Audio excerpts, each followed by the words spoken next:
And we're back.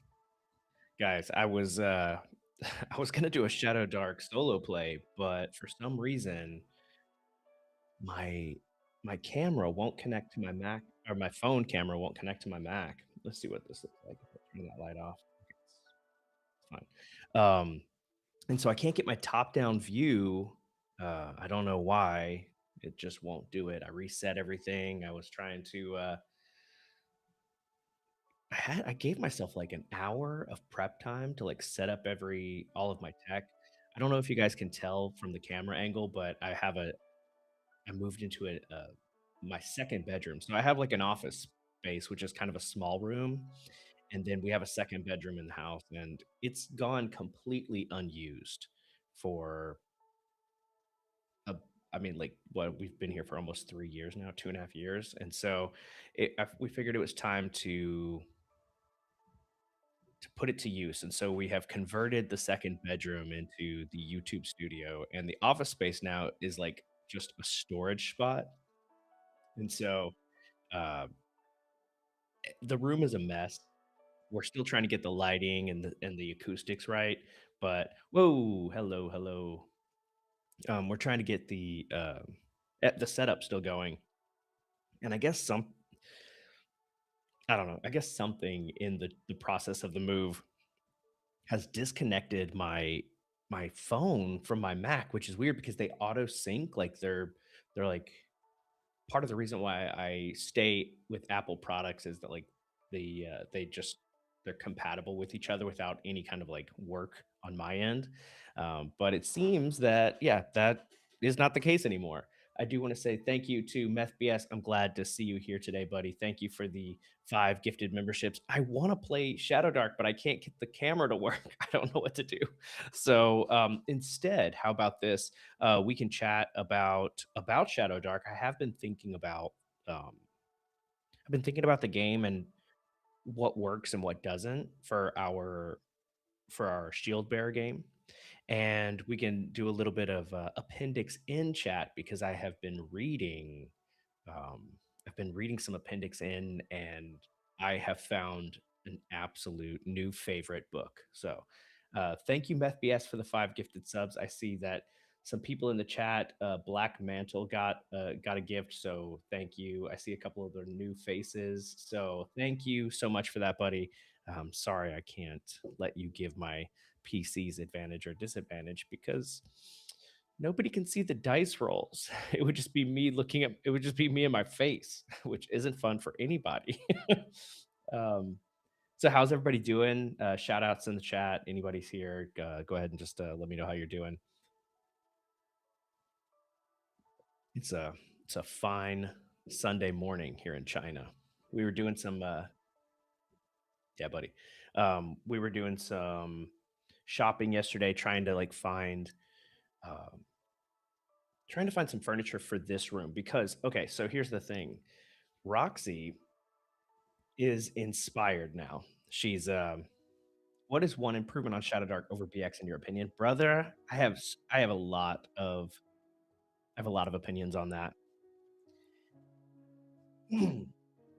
so I'll get to that in just one moment. Uh Black Mantle, dude, very cool to see you.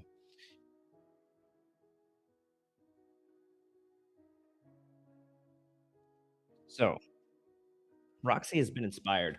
She saw me develop a YouTube channel. I started with my iPhone and the old wire headphones, and that's what I used for my first like 10 videos or something.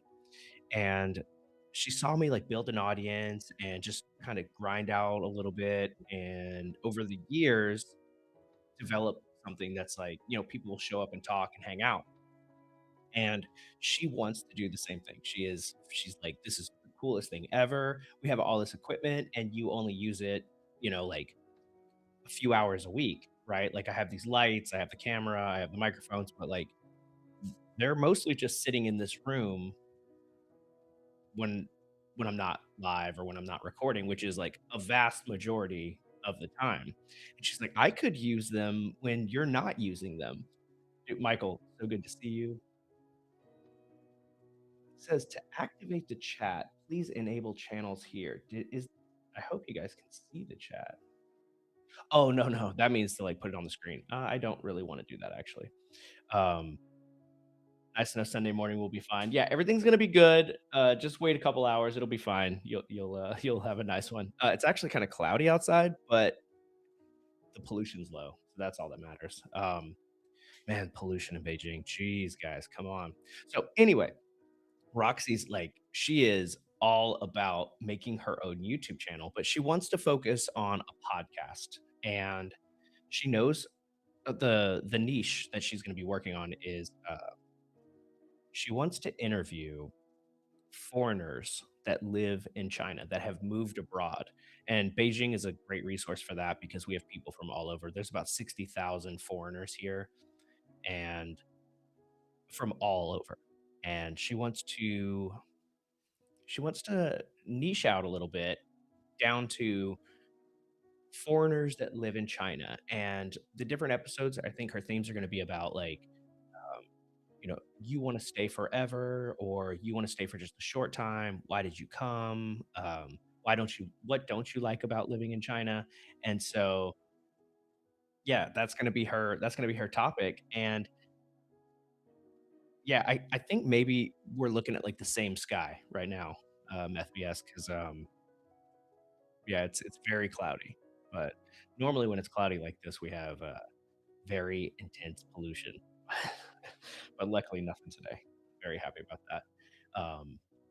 So yeah, so she's got an entire topic set up, and so we were shopping for furniture, and this room is significantly bigger than the office, and so, like, the wall goes way back now, and we have an entire space over here that's off camera so right now we're a diagonal. We're at like that's west. So okay, so we're kind of looking a little south right now, but oh yeah, and so like that's the diagonal corner over there. But there's an entire wall that you can't see over here, and it's just a big wide space. It's about 10 feet long, and so we're going to put a couple of really nice couches in here, or not couches, some like nice chairs in here. We got a nice rug. We're getting another mic and a couple of those C-stand, uh, just so she can have like a podcast. And I was thinking, well, if she's gonna use it for a podcast, I mean, I might as well use it sometimes too. Have my buddies come on, do like a little bit of do a little bit of back and forth, Uh, oh wow, hey guys, lots of people. Hello, hello, JD, dude, what is up, J, dude, DJ, sorry, DJ has been on the channel for man for years, been showing up, commenting on videos. DJ, bro, hello. Have you joined us on live yet? I don't know if I don't know if I've had you live on the channel yet. Hello, hello, Wayland. Awesome to catch a live stream, dude. Well, we're glad to have you. Thanks for coming in. Yeah, it is. It is absolutely Cass Regan. Hello, this is live in China, super based. Yeah, well, we try. And Ricky, dude, Ricky, bro. Oh, here's the thing, Ricky. I know you were wanting to see the solo play. I got to change the title of this video. My camera isn't connecting to my computer. I was saying that when we first came in. I can't get the live play going, dude. I'm so sorry. I'm really, really sorry. But it would just be me talking and then like the dice rolling, but like you guys not able to see any of the effects of it. I don't know. I mean, maybe we can still play if you guys just want to look at my face, but like it feels a little weird to do that. Um, yeah, so we've set aside an entire wall for her to like have the camera set up, and I think we're gonna use like so we have a Sony camera, which is like a pretty cool camera, and then we also have iPhones. Which, if you guys ever just want to get started on YouTube, your iPhone legitimately is an incredible camera. The only thing you need to upgrade is your microphone, because you have in your pocket like state of the art tech when it comes to cameras. Like you can stream in 4K with like 60 frames per second. And so we're gonna have a couple of the iPhones set up. We're gonna have the Sony as like the A roll stream, and then the B-roll will just be like the iPhones kind of like pointed at people. And I don't know if I'm gonna. So when we first started the YouTube channel, Roxy did the editing, but she did it all in like CapCut on her iPad. And then we started like actually using like real editing software, and now I do all the editing. And she doesn't know how to do real editing software. She knows more like the app kind of editing. And so it's a different game. And so I might end up editing her her podcast. We'll see how that goes. Yeah. So right, that was one of the reasons why we expanded, but it wasn't the only. The primary reason was I wanted to be able to do more with my YouTube channel um, than just like crowding in my desk and like having like all of my lights and everything just kind of like stacked behind me. It's kind of hard to describe because you guys only see like a certain angle, but that room is pretty tiny. Now I have a huge room, but it's a mess. Like if you guys could see the floor right now, it is littered with like sound foam cushions and stuff like that, and like uh, all of my plugs everywhere. So, but Ricky, hey man, thanks for coming anyway, though, man. Because like, I wanted a game, but I still appreciate you coming to hang out. Thank you, Meth BS. Real theater of the mind. Yeah, okay. I mean, we can game, guys. If you want to see me do it, it's just you won't see me do it. That's the only problem.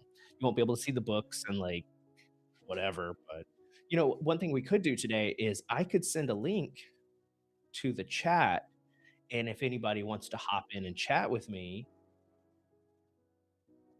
that's an option. Just like have like some headphones and a microphone. You're good to go. You don't have to go on camera if you don't want. Yeah, I can definitely do that if you guys just want to like come in chat with me a little bit. But so we had a question earlier from Black Mantle Studios. He was wondering. Let's go back in the chat. I lost it. His question was, "What is one improvement on Shadowdark over BX, in my opinion?" I have a lot. It's more than one. Let's start. Let's start with death. So I played BX I played it with my home game. I played it. I started the channel with BX, Old School Essentials, and I lost so many characters that I mean I can't even count how many we lost live on camera. And so that's a problem for most people because when you come over, okay, let's imagine for a second that you're a real person with like a real busy schedule. And oh, Mr. Bill. Okay, I will send the link in this chat right now and you can click on it and join me. How about that? Would you like that? Okay, let me copy the link, and then I will paste it here in chat and you guys can join me if you want. How about that? What is up, bro? Man, so many people coming in today. This is awesome. Um, thank you for the $5, Mr. Bill. You didn't have to pay me to get an invite into the chat. I was gonna send the link anyway. Um, man, the chat's blown up. I can't even keep up. So anyway, I was talking about Black Mental, where you asked. So with BX, you die at 0. It's so fast. You're a real person, right? You work 40 hours a week. You're looking forward to game night. You have a character. Let's say you're level 2, which means you have spent a lot of time getting to level 2. Even thieves like take several sessions. Okay. Now, you hit level 2, you're excited about playing, and then within the first session, you I don't know, you get one shot or something like somebody rolls max damage on a d6 and you're dead. Um, hey, okay, here we go. Oh, actually, I need to change it up a little, change the format. Looking at Ryan Gosling. Hey, Mr. Bill. Hey, you best get talking about AD&D in this live stream. Well, we can absolutely. Man, I was it's how you doing? Matt. I am very good. I'm enjoying my weekend. We're having a little bit of a lazy day. I'm still in sweatpants. It feels great. It's Nah, I Sunday feel morning you. here, so yeah. Excellent Sunday morning coming down. Absolutely. Yeah, no, we can absolutely talk about AD&D. I was answering a question in the chat about why I prefer or what I prefer about Shadowdark over BX. And I think the lethality of BX is just a little frustrating. I played it for years and it's like you you just want to be able to like invest in something and I think that AD&D has a bit more survivability and that feels good because you can go like to well under certain circumstances you go to -10 which is obviously more survivable. What's your take, Mr. Bill? Do you think that AD&D is more survivable than BX, or do you just play Death at Zero?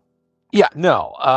Well, I think there's more flexibility in the lethality of AD&D. There more is given to the DM, and I think a lot of people kind of I don't know. I don't want to get into the ridiculous faction and sub faction arguments on social media over who reads the rules the right way and Oh, all that nonsense. But the fact of the matter is I think a lot of people misconstrue the lethality of AD&D because it is, you know, uh, knocked to -3 or lower and you're dead, or death at 0 if you want, or not even death at 0 or -3 or whatever.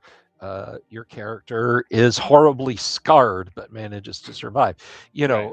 Gary gave some different advice for whatever circumstance you might want to employ. Now he topped that cake with, in most circumstances, it's best just to let the dice fall where they may and let the character Yeah. die, because on the average, the characters will succeed with quirky, weird ass die rolls as they will fail by quirky, weird ass die rolls.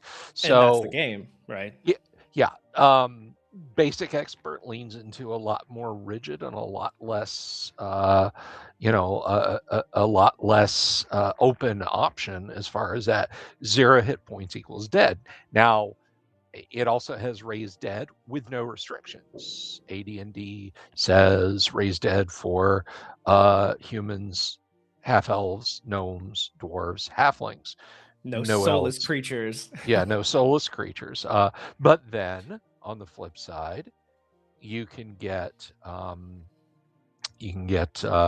your reincarnation spells. You want to come back as a badger? Yeah, You, you you know, might. You you might. want to come back as a centaur or whatever. There are a few rod of resurrection in AD&D.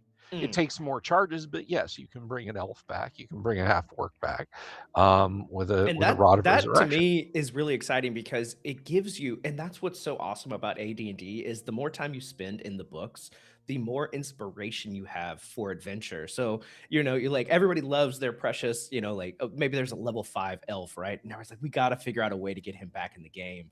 There you go. You have an adventure, you have a quest. Let's, Yeah, go find a sage. They'll track down this magic item for you. Now you get to go adventure for it. Like that's awesome.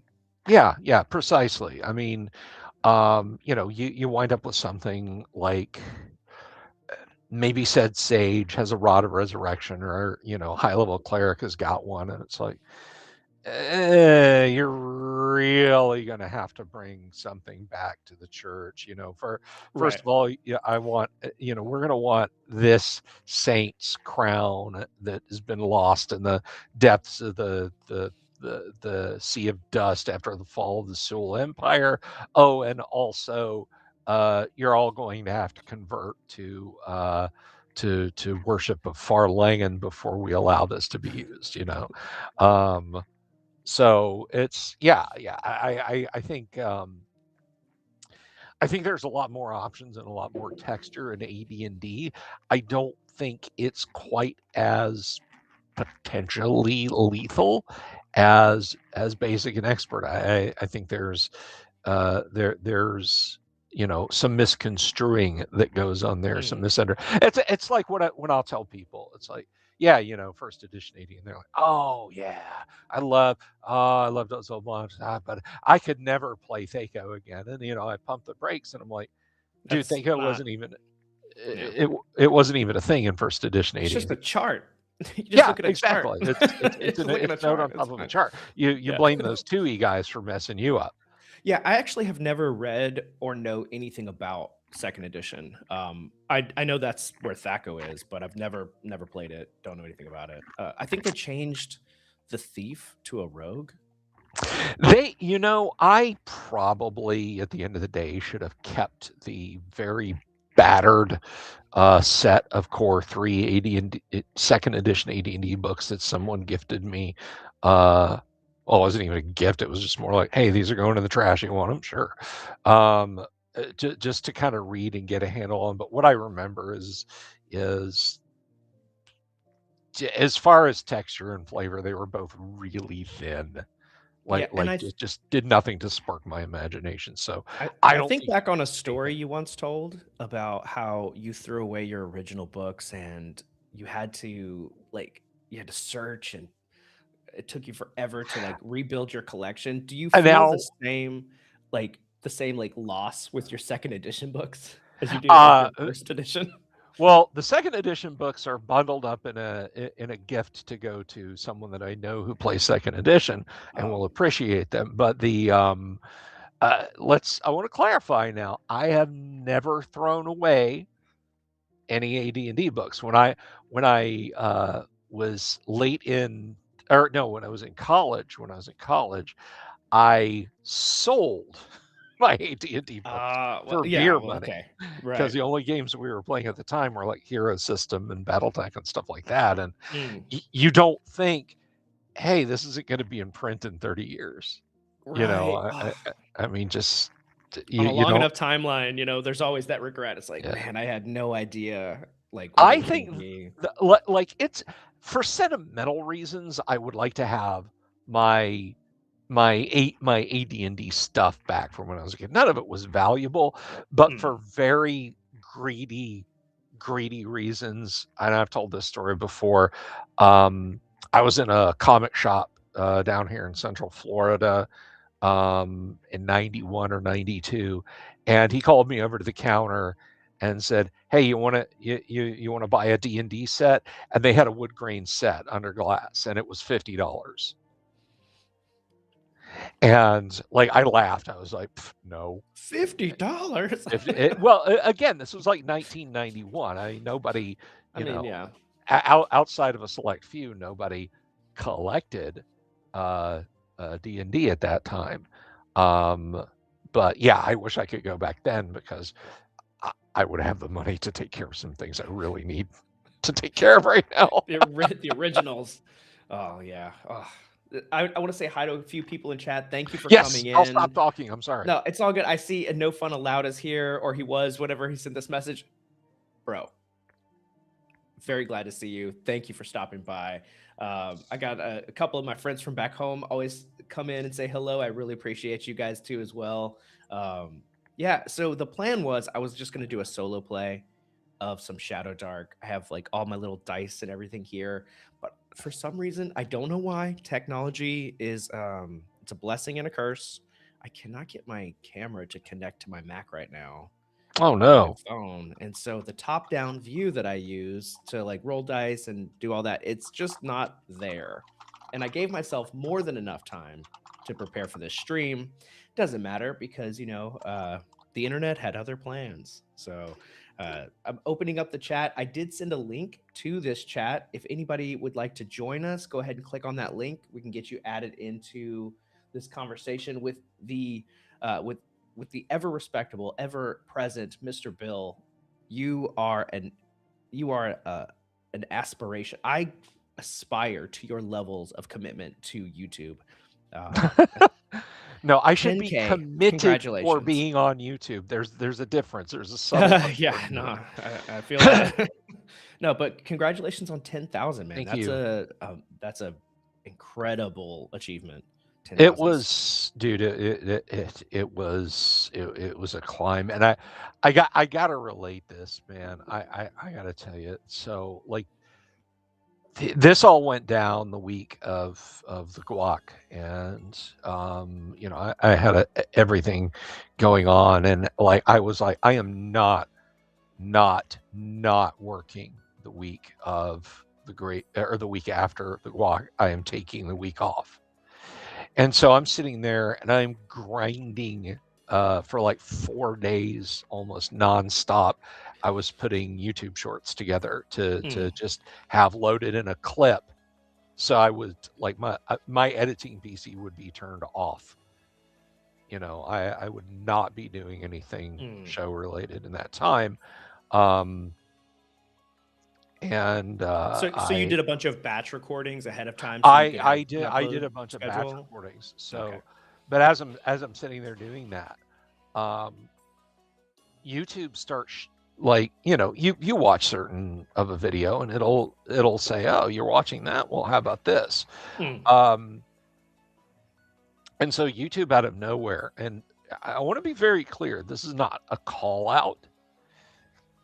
There are YouTube channels, and I now know there are YouTube channels in the same arena that I do, classic Dungeons and Dragons talk, that are okay. vastly more successful than mine and way better Mm, produced than mine mm, and have tons more subscribers than I do. okay. Um, I didn't really know that because it wasn't really on my radar. I was just focusing on my own thing, and out of nowhere, like 3 days in a row, YouTube's like just flooded my notifications with this, and it was the most demoralizing damn thing in the world. I literally like late night when like it wasn't even late night at that point. It was like 4:50 a.m.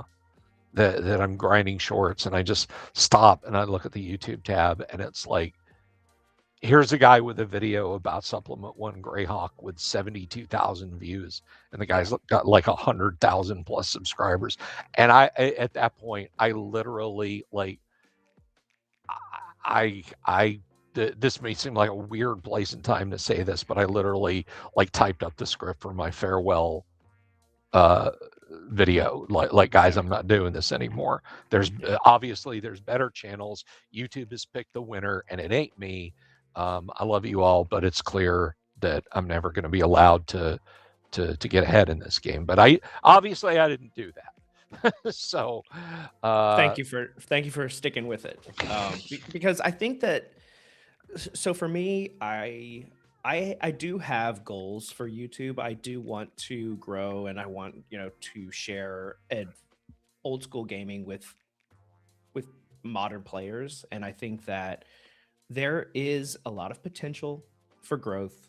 I think that I don't make good enough videos, to just be honest, to achieve the level of success that a lot of people have.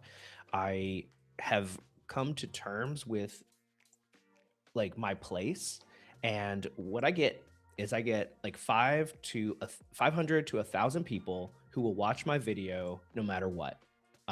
And if I'm if I take a step back and I think about, like, let's pretend I had this microphone and I'm standing on a podium in front of an auditorium of 500 to 1,000 people.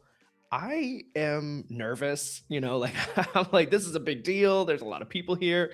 And I am glad that those people will, no matter what, they will show up, and they will click on the video and watch, for 10, 15 minutes. Um, I have people that I recognize names, like they come and chat. We follow each other on X, like it's okay for me to be at 3,000 subs and only get 500 to 1,000 views. I'm okay with that. yeah, and that I think that was the break point for me. I just decided, you know, I just got to be at peace with this. Okay. It's like, you know, just there's a joke among YouTubers, which is, goes to, hey, how do I get successful on YouTube? Well, build a time machine and go back to Right. 2014, 2009, somewhere around Yeah. and then start your channel, because then you'll be the first one to do it. And Hey, Jordan, what's up, man? Sorry, Jordan's here. no, that's okay. That's okay. Uh, so, I just, like I just, I took a deep breath, and I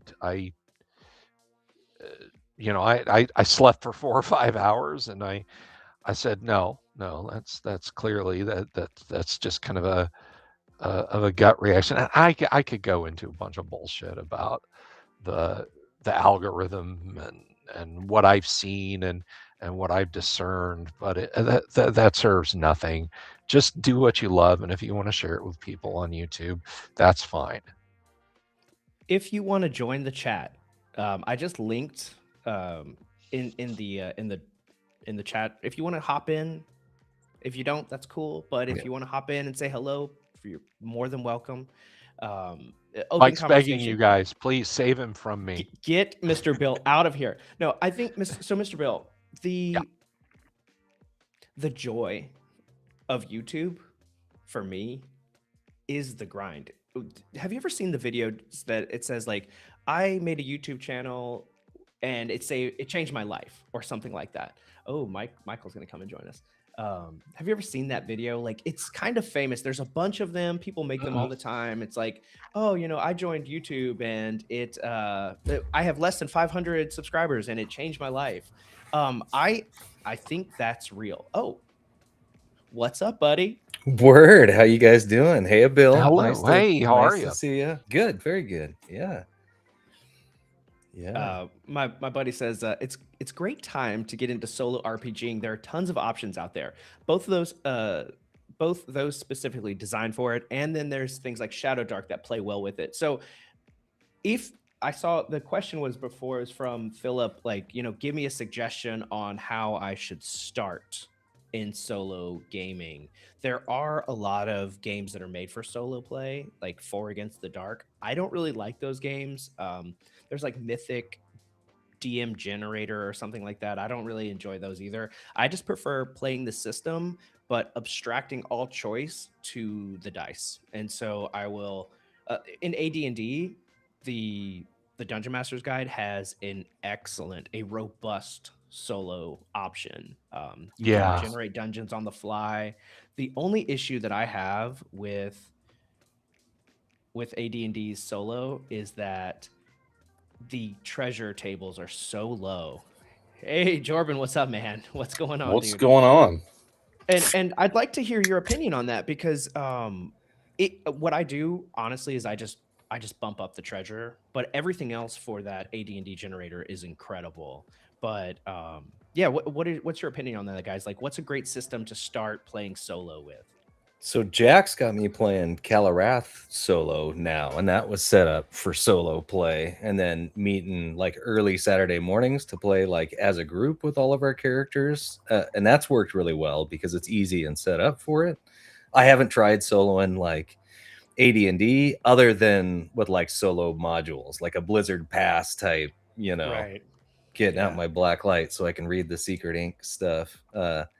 Bill probably has a good idea, although I don't know. Did you ever solo play anything, Bill? Yeah. But before we get into that, I just want to say, do you guys all know each other? So there's Dungeon Delver, and then we have Elder Goblin Games is Jordan's channel. Okay. Yeah. And I haven't seen that one. Is that a picture of me? I'll need to remedy that, Michael? It is. It's the Scooty Mike on the Scooty Mike show. Recursive Scutifer. Yeah. Scutifer's all the way down. It's Scooterception. That's right. You mean bigger Scooty? Giant Scooty on the screen? Okay, that's enough. That is enough, sir. I will kick you out of this call. Mr. Bill, you were saying you've done a little bit of solo play? A little bit with the Dungeon Master's Guide. I think the fix for the treasure stinginess is to use just use the treasure type tables for what you're fighting and adjust accordingly for population. Obviously, like, you kill like one giant rat in a room. No, I'm sorry, you don't get the median type C treasure type. You don't get like 2,400 silver pieces and 8,000 Sure. copper. Why not? That sounds Yeah, great. why not? But no, I say combine the treasure table from Monster Manual and the dungeon generator from the Dungeon Master's Guide, and you're good to go. One of the things that I'm looking to do in Familiar when I get to that stage of coding it is automating the random dungeon generator, so it'll be push button create dungeon, just and fully Okay. populated Yeah, out. Familiar. That's exciting. Crom is amazing, Crom? but Familiar is gonna be Oh, I see. beyond. Yeah. Okay. Yeah, it's like I'm the stoked DM about toolkit, the full. Yeah. So, Jorben, what are you playing? It's pronounced Jorben, right? Yeah. Yeah, okay. I was just making because I've heard it said on your channel before, but we've actually never had a chance to speak. So outside of a couple like messages back and forth. So hey, man, thank you for joining us. Yeah. I my kid just went to sleep. I got a beer. People are talking about D&D. So Right on, dude. There Thanks you for go. coming in, dude. Yeah, awesome.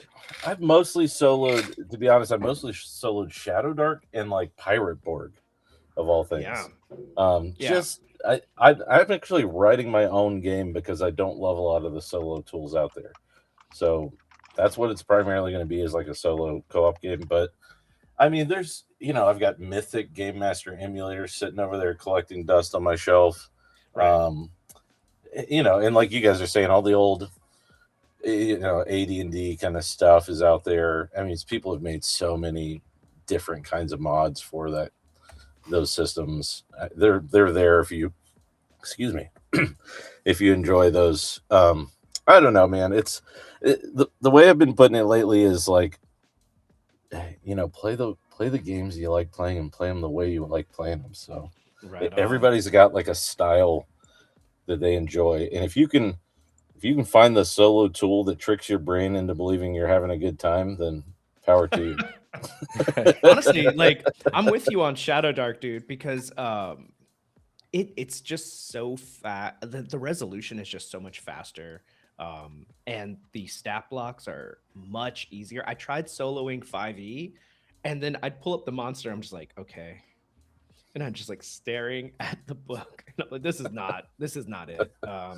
Yeah. But OSC works really well. AD&D does work well. OSC. But yeah, as far as like I oscillate between what I prefer between descending and ascending armor class, and right now I'm on an ascending armor class kick. It's just so easy. I roll, I add, I'm done. But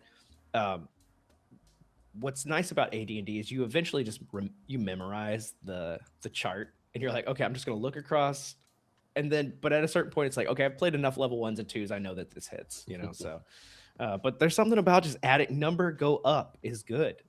Yeah, you just can't call it armor class because it has nothing to do with the class of the armor. It's like armor strength, armor durability, and then you can ascend all you want. But it's better to have first class armor than that 10th class Chinese stuff. You know what I mean? That's why it's called armor class. Right. It is. Yeah. But I get the number go up. Right. Yeah. So I agree Michael, Sorry, I was just going to say I agree with what you're saying, Trumpet, by the way. Yeah, it is a little complex. Yeah. Michael, you mentioned Calarath. Do you guys know Castle Grief? He's an artist / game designer. Oh, yeah.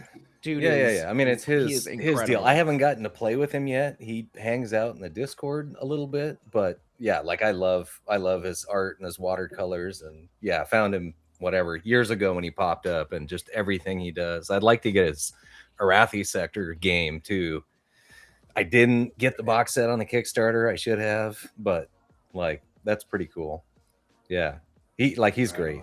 Everything he posts is good. Every article on Substack he writes is good. Great takes on all sorts of different systems. Is incredible. Yeah. And just the style of it, right? Like it's this amazing art, but it's so like home sketch, high school dungeon, but like on a whole nother level, right? Like, yeah, it's good. Super good. Yeah, we all see him on Twitter.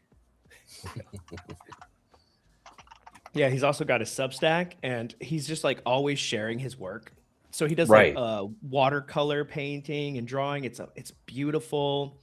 And Right. he's just so generous too, because I reached out to him. I was like, hey, I'm curious about this game.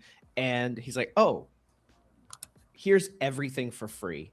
You don't have to put it on Right. your channel, but here's everything, Mike. I want you to play this game. Just give it a shot. And I was like, thank you so much, dude. This is so Nice. cool. So, Nice. yeah, But did you get the honestly, audio really from cool. his cassette tape? That's the. I think you might have to spend money to get the cassette. I don't have the cassette. I actually do have. Let's see if you can even see it on camera. I have a cassette player. It's back over here because Nice. I've been playing Mothership RPG, Right. and it's one of those just props. You just bring out the old cassette player, you pop in the Right. cassette, and I recorded like a bunch. It's so bad. Do you remember like when you want to record on a cassette, you have to like double press like the play and record button at the Right. same Right. time? Right. But you Yeah. have to like you have to rig the tape with like the actual cassette with like a piece of tape over like a Yeah. Over the hole at the copyright top. hole or whatever if it's snapped out. Oh yeah. Yeah. So like there's just like there's a couple of cassette tapes of me role playing that I just sometimes will press play like whenever I get to do like a in-person game of Mothership. Nice. It's super fun. That's I love funny. that kind of Yeah, I stuff. have a couple. Like we have one of those little just for like recording voice that works, but like I have a couple super nice like, console cassette decks but they just don't work. Like I've gotten the demagnetizer and I've cleaned all the heads and I don't know. I can't figure it out because I do have a bunch of cassettes. Yeah. Yeah. Yeah, it's cool. It's fun. Old Have you guys analog played media. Mothership? I haven't played Mothership. I get to play Dropship soon, though. Todd's going to run us a game. So if any of you guys want to Yeah. come in, we're like looking for more players for a live demo. Okay, yeah, Dropship. Like May 13th at, I think it's like 5 Pacific. So whatever that translate to. Like we do need players and anybody we can get in. I think it's just going to be on Jeremy's channel and Todd's running it. So hit me up on X, hit Jeremy up, Patty up, whoever. I'm actually trying to recruit people for a Mothership actual play. Okay. I've got Harmony signed up, and Nice. I have 3 other spots available. So if you are interested in a lot of people don't like actual plays. I get it.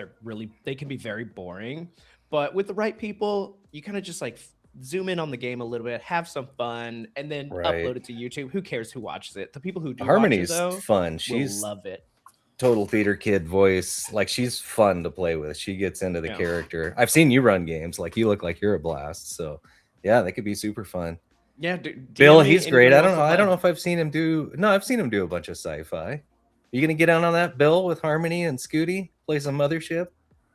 Yeah, it's a lot like Classic actual Traveler. play, multi-stream. So we're doing Traveler soon too, and we need some players. I just rolled up a character with Jeremy on stream the other night. My first character died, but my second one lived through character creation, and of course he's way weaker, way dumber than the first one stat-wise, But he did live, so. Jordan, have you played Mothership yet? I haven't. I read the what is it called? The Omens section. So good. Yeah. Really cool. I think there's a lot to that game.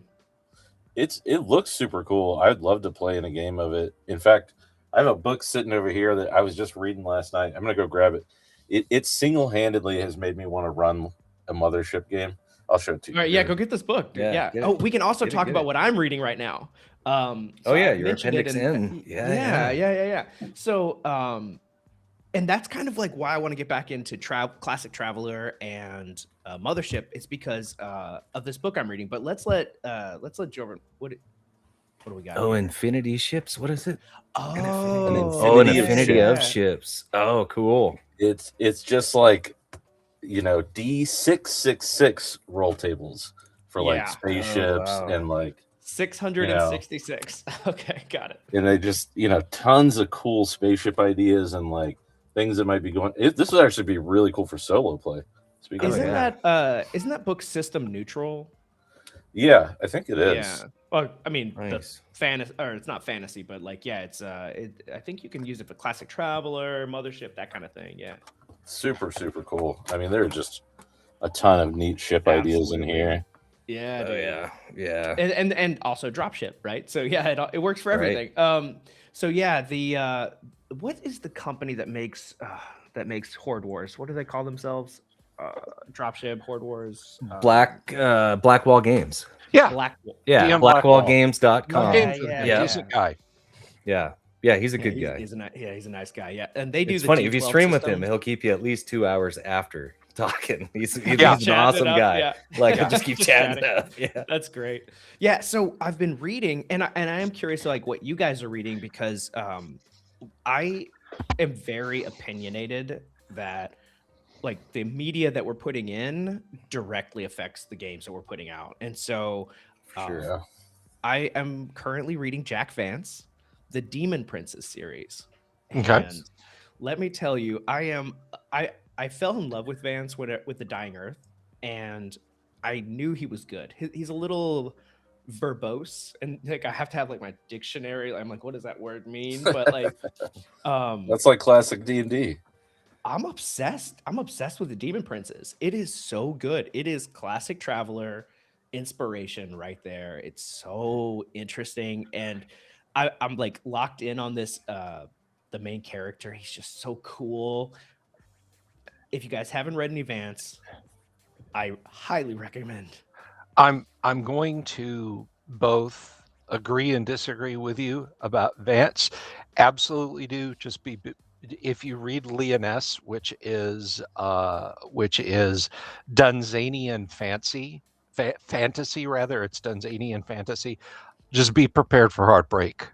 There's some genuinely sad parts in Leoness. Like Yeah, I death like Dunsany. Yeah, death like, in Vance's work tends to be very ironic, and you can, oh, he had that coming. It's truly sad in Leoness, but still read it. It is baroque and it's pretty. It's very pretty to read. If you think in the Tolkienian sense of him describing the forests of Ithilien or the trails through Hobbiton before they truly leave the Shire, things like that. That is what Leoness sums up. Yeah, I get the Dunsany reference then, because yeah, Elfland's daughter. Very that's very another beautiful. one. Yeah, Very beautiful stuff. Yeah.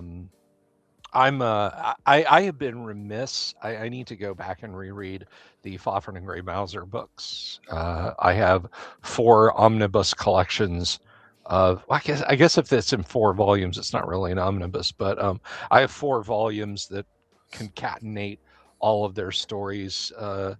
Which for some damn reason, like just getting a collection of Fafhrd and Grey Mouser books, it's like they're like as scarce as hen's teeth. I don't understand why. I can't get them in China. Gotta learn to read on your phone. No, like I can't do it, brother. I can't. Pass. I cannot do it. I've tried. I really have. It's great for falling asleep because it keeps your page and it's self-lit. You know, you don't need light. Blue light, yeah, is horrible. or for like asleep. on little Well, breaks. Kindles are built Well, it goes to to orange. It goes to like orange, but I just changes with it. I also won't own my books on things where someone can take and reach inside and take those books from me. Yeah, I mean, you can you're supposed to own the rights. And you can download them. I mean, I think it's physical book. I'm actually reading Daniel's Driving and Dragons. His collection thing that all of his friends did. Okay. And the first one was good, kind of primitive. The second one that Daniel actually wrote, like he's a good writer. I mean, obviously he's not like Tolkien, right? Like, but for his first release, he's pretty good. Yeah. And then I got like 20 things I've started, but Twitter and now live streaming all the time, like just don't have time for books, right? Hard enough to play, let alone read. I need to get back into it though, for sure. I've been doing audiobooks because I drive a lot for work. I can do that. Yeah, that's a good. But I wouldn't say anything I'm reading could be considered classic. I read The Black Tongue Thief recently, which was amazing, but not really like classic fantasy, but it's fun. It's like like a good old thief wizard kind of guy running around trying to escape the thief clan and all of his debt and stuff. It's really good. Listen, audiobooks is like if the narrator's real good or they Oh, add in yeah. some effects, can be really good. There was one, it was, I don't know if it was like The Lies of Locke Lamora. There was some little series and it was random. And like that audiobook was amazing. And I would read when I had time, but when I'd go to bed, I just put on the audiobook. Or if I was Keep it mowing the going a little lawn, bit, and then yeah. I'd go back and find my place, right? I bought the Yeah, book. I those are haven't really read good. that one But yet, but it's on my shelf yeah, it behind was me, good. so. It wasn't like the greatest book in the world, but like I enjoyed it. You know, it was a good filler while you're waiting for the next one and something else to come out, right? These modern authors, they take 2-3 years to put out another Unless book. if you're you know? Brandon Sanderson, it's like every 3 days. It's like, how'd Yeah. you write 1,000 I wish pages? no. Like, dude, waiting between Sanderson books. I read the Deathgate cycle and the the Wheel of Time. Like, just waiting between a couple of his what were they? What's the newest series he does? Stormlight I or actually whatever. don't like Brandon Yeah. Sanderson at all, but I Oh, tried really? reading. Yeah. Now yeah. I can't stand him, and it's like he went super woke. Oh, yeah. But some of the older stuff I did. I read a few of his like, books. right? I I don't didn't like know him who he anymore. was Yeah. till I read the Wheel of Time. Yeah, and anymore? No. It's just yeah, go ahead, Mr. Bill. No, I was just going to say, I have only ever in my life thrown away like I will give books away. I will whatever. I have only ever had 2 books that I threw in the garbage. Like this is that bad, and I even feel bad about that. Like I just don't. I'm sorry. I don't think books should be destroyed. Can't let this poison anybody Wait, else. We need to burn this But one. what did you throw away? But the 2 books I threw away, I bought like the same week. I bought them at Walden Books. I was working in the mall, and I was looking for some good stuff. So somebody had recommended a Ben Bova novel to me called Peacekeeper. Awful science fiction book, just so bad. Right. But the worst offender was Task Force, and it was a techno thriller. It was a time when Tom Clancy wrote Tall in the Saddle, and so everybody and their brother said, I can write one of those. And it was about Mexican cartels hiring a private air force to terrorize the American Southwest and shoot down Border Patrol agents and DEA agents and that sort of thing. They hired a bunch of Russian mercenaries to fly MiG-29s and MiG-23s and so on. And it's about Navy pilots flying F-16s, which is valid because the Navy did fly F-16s as aggressor squadrons. Right. But them flying F-16s and, of course, defeating the bad guys and winning and, we're the good guys, rah, rah, rah. It was so bad. It was so bad. It was so horribly written. I mean, whoever was the editor or the publisher decided that, like, when a character raised their voice for emphasis, or the author decided, I don't know who made the decision, but when they would raise their voice for emphasis, they would go all caps and italics. And not just emphasis like I'm screaming at the top of my lungs, but like I'm trying to get my point across. Like, we can't fly into Mexican airspace. That would cause an international incident. We can't fly. If it was like Flint, I have read Simon R. Green's The Nightside series, and I think one of my favorite characters from that is Razor Eddie. Do you know Razor Eddie? Do you remember him? That's a cool character right there. So yeah, excellent. So Jorb, you said everything you're reading is not classical. What couldn't be described as classical. What are you reading right now that like do you do like nonfiction, anything like that? Mostly I just finished Red Rising, which is like, I guess, sci-fi more than fantasy. But sci-fi's got its place in our hobby for sure. Yeah. Right. Yeah. And I'll admit, I just finished the last Dungeon Crawler Carl, which is just the most stupid, ridiculous series I think I've ever read. But I want to read them. I'm not a fast reader. I really am not. And I went through all 7 books in 1 year, and those are not small books. And very nice. And like, I will say this, because I had them pitched to me by a friend, and they like he could not have pitched it worse to me specifically. I was not interested in these books. Like he was like, "Oh, it's so funny. It's really crass, and there's a talking cat." And I was just like, "This sounds so dumb. I'm not interested." Yeah, is it like it's a spoof on like being a D&D party type thing, or what's the like? Now that you've read them, like what is the real? So it's very this is the way I would describe it now. Hunger Game of Thrones. Okay. That makes perfect sense. I can picture it. Before and after for 500, Alex. But yeah, it's like I'll give you the super quick pitch is that aliens take over the world and they smush everybody and make a big dungeon out of the world, and they're like, you got to fight to survive if you want to be part of the galaxy. And I would everyone's read that. like, shit. And then they're like, also you got to pick a race and a class. And everyone's like, That's oh, funny. what? I Yeah, want to be a it's human crazy. with a sword. Can I be a fighter, please? The thing that I really like that was cool that I've taken away from it as a dungeon master though is like some of the situations they get put in, I'm genuinely like, how are they not going to die in this? And then the ways that they get solved, I'm like, that's so D&D. Like it's so cool to see kind of like the conceptually, like how do they deal with a situation they should never win, you know? Right.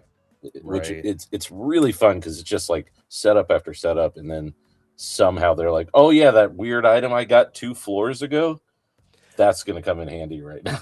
And it's so fun. I had an AD&D. I think I've talked about it before on the channel, but I've had an AD&D story that's so similar to that, where I just rolled randomly on the magic items, and I got an arrow of direction, and I was like, well, okay, whatever, I'll put this in here. And they picked it up, they got it identified, like, oh, this could be cool. It went in somebody's bag, and then that guy quit the game, and he was like, here's my bag. He passed it off to one of his faction allies, and so another player gets his bag. He's like, okay. And he's going through it. And he's like, oh, cool. I have this thing. And it completely broke my game because in my campaign, the players they're operating different parties. So they have multiple characters in the world. And one of them like murdered somebody. It was horrible, brutal murder. The lawful guys have this arrow of direction, and they track down the second party. And we ran the game where like everybody was switching back and forth. Like we rolled over initiative. Okay, the good party's up first, and then they start attacking. Okay, now the chaotic party's next, and then it took, I think, 2 hours for us to resolve them killing each other. It was like the scene from Reservoir Dogs at the very end. There was like only one guy left standing. It was so brutal. It destroyed, like the whole campaign was basically done. We had like 20 characters in the world operating, and then when we were done, it was like 11 left in the world. It was like, yeah, it was fun. Awesome. The arrows of direction. Yeah, not different. And you can get really munchkin-y with that thing too. I mean, the reading of it is make it function as a locate object spell, however, empowering the arrow to show the direction of the desired way. A munchkin might say, show me the way to the person who murdered Father Drake. That's what they did. They were like, and they were like, and the thing is it's like, I had, first of all, when they were like, we're going to go after these people, I was like, okay, well, good luck. They're in the swamp. They went and hid. Nobody saw where they went. How are you going to find these guys? You can't just like say, we want to go to them and, like, you go. And they're like, oh, you remember 6 months ago when you gave us this arrow of direction? I was like, no. So yeah, they will put themselves in situations, and I have no way of knowing how they're going to handle it. That's the best. I want to go on a side tangent for a half second. My favorite thing to do as a game master is just to give my players crazy, weird, specific items, like really hyper specific. But usually, like I build in like a fail safe, so like it's only got so many uses, whatever, so they don't just hold on to this stuff forever. Right. But I love to see it like come into play in ways that I don't expect, because that's some of the fun to me as like a game master. I'm like, I never would have thought of that in 1,000 years. and you Yeah. guys just like put all that stuff together. And like just a real quick example, like I gave them this. They fought these goblins that had like little frog hats that would like inflate and let them levitate. Okay. And they were fighting a hag, like an ice hag, and one of them was like, "Can I throw the frog hat and like rip the cord essentially and levitate them and then just shove her across the lake?" And I was like, "Dude, yes, Yes, yeah, go two for of it. your friends are down. You guys are about to die. This is the Yeah. best plan anyone has come up with. Let's go for it." For me, level 1 that and fun 2. stuff. Yeah, I love to throw those items like in the game early. Like level 1 and 2, Yeah. here's a decanter of endless water, here's a rod of immovability or whatever. That kind of stuff, like you could always give them +1 swords, like that's Yeah. always an option. But like what they do with those other things, a bag of badgers, you're like, okay, what are you gonna do with that? Yeah. Love it. Well, of course, the famous story.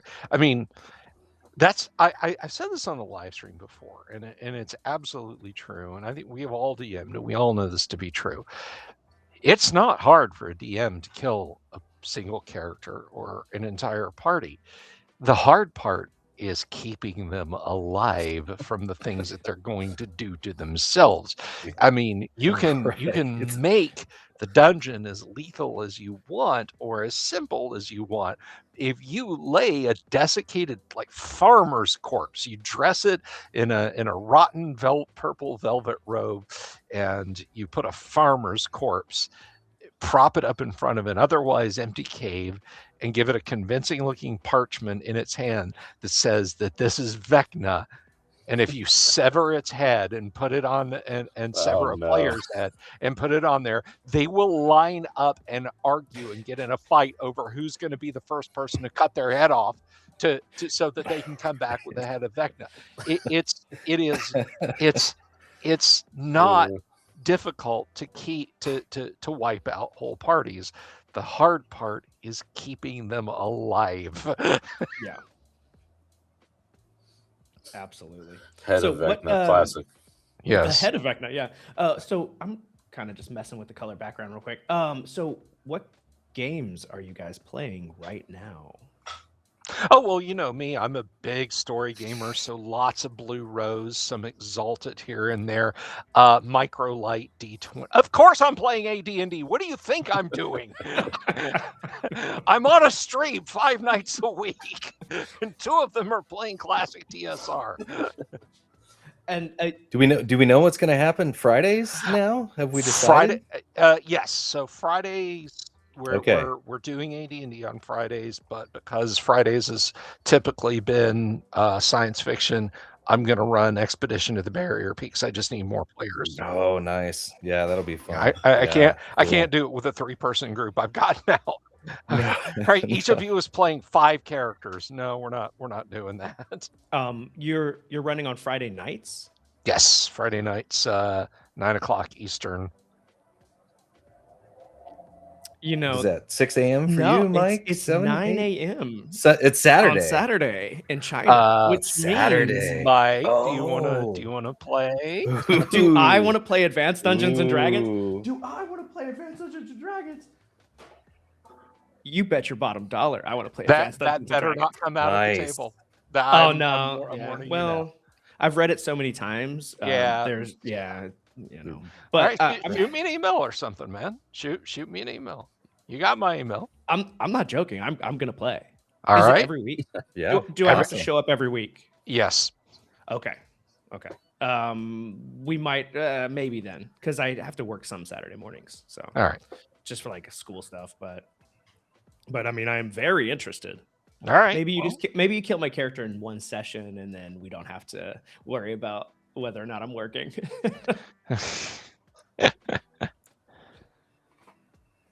Adventure group Dragonbane and Shadowdark. Here, has anybody here played Dragonbane? I have not. Oh, okay.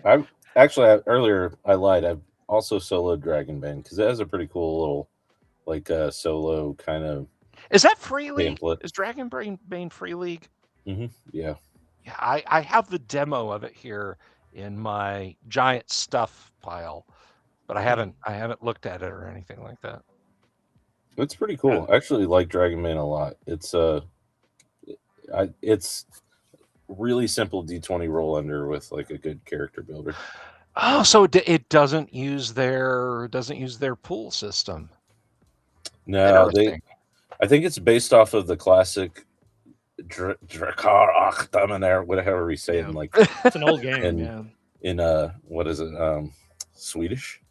When D&D was popular over here, Drakar Achdaman was popular over there, and so they based it off of the old system, from what I understand, which was like a D20 roll under. Okay, it's really cool. It's very simple, very easy to teach people. Yeah, I have like a free RPG Day fast play version of it here. Nice. I'm trying not to run new systems this year. 2026 is only for four games: Shadowdark, 1E AD&D, Mothership RPG, and Call of Cthulhu. That's it. And I have done well so Call far. of Cthulhu is the one I always forget. I've done well so far. I haven't messed it up, but I'm so addicted to buying new games, new systems, new modules, and I'm trying to there's a video here somewhere, and I'm not sure what it is yet, but it's like, what is going on with me psychologically where I feel like I need to buy that thing, even though behind me there's so many things I haven't even opened yet, and like, is it addiction? I don't know. Like, I want to support people I like, but also like, I don't know. Like, there's a video there somewhere, and I'm trying to figure it out. But anymore, I think the angle is no longer novelty of system anymore as much as it is FOMO. It's like, oh, we're kickstarting this, but only Dragon Scale backers get the custom sewer maps, and you don't want to not have those. And I think there's a scramble for people to do that, or humble bundles or whatever, and then it goes right into a folder on their hard drive or a shelf and never gets touched. But by gosh, you got you backed at Dragon Scale, and you got the sewer level maps and the parchment folder, and it's just more crap your kids are going to have to take to the curb one day. Michael, you're in the kind of a similar situation as me, right? Like, you buy a lot of gaming. Dude, I got like the table back there is just full of all of our friend stuff online. The rounder, you can't see it, and then you can't, like, my Hero Quest stuff is kind of up on that shelf, but like, I don't know if I can show the bookshelf over in the corner there is just all. Oh yeah, it's not gonna focus on it. Is all that like it's just tons. Yeah, like I'm addicted. I mean, I've got new stuff on the table beside me. So like, JP got rockets. I just got his Sail Power book the other day in the mail. I didn't, like I have a problem. Yeah. So as far as play wise, I'm starting a Traveler campaign with Jeremy. I'm doing some solo Calarath, and I hope to wake up early enough Saturday to hop into Jack's like actual session game with that. But it's like I got to get up at 5 a.m. to be in the 6 a.m. game because of where I live. We're doing Dropship the 13th.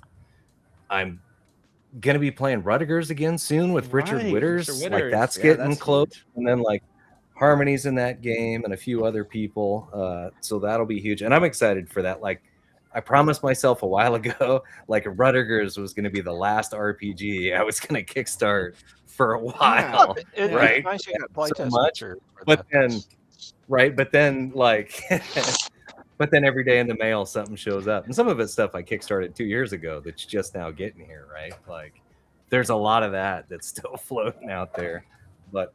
Like when my kids moved out, like I don't get to play a bunch at home anymore. There's nobody here that likes to play. Nobody to game. Jeremy came over the other day, so we'll start to play.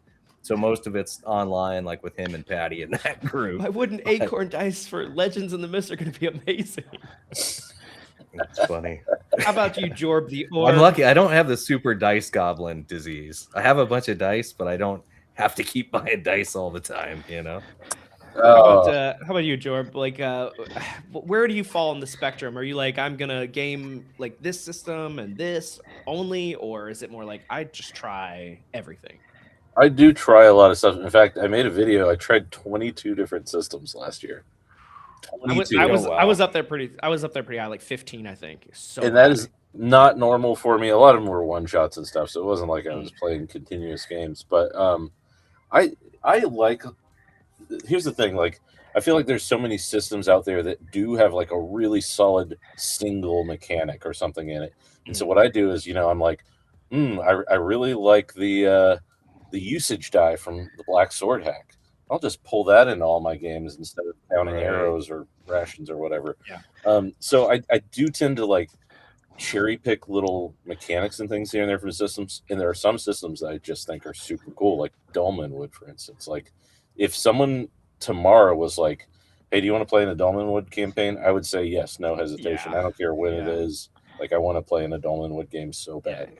Yeah, Gavin Norman, like he spent a decade more probably writing that setting, and I mean to finally he's finally done these massive books like that's it's a massive accomplishment is what it is. But and then I try a bunch of systems and like here's a great example, Land of Eam, right? Like love a lot of stuff from Land of Eam. Actually think that's a great soloable game. I saw a video the other day and I totally agree. It's like infinitely soloable, if that's a word, soloable. But like are my friends going to want to play Muppets Lord of the Rings? Probably not most of them. My friends will. I was gonna say, I'll get in on that one. Well, Hi ho. I'm gonna the Pro SR will definitely have Muppets in their game. Yeah. I'm gonna go 180 degrees around from that and be the dowered no fun haver and say I won't. Sorry. No. And it's like two of my guys, yeah, sure, they'll be all on board, but like the other three, they're walking out, So I'm playing Shadowdark right now. Here's the thing about Muppets. Oh, you're on Shadowdark. Okay. So here's the thing about Muppets in your game.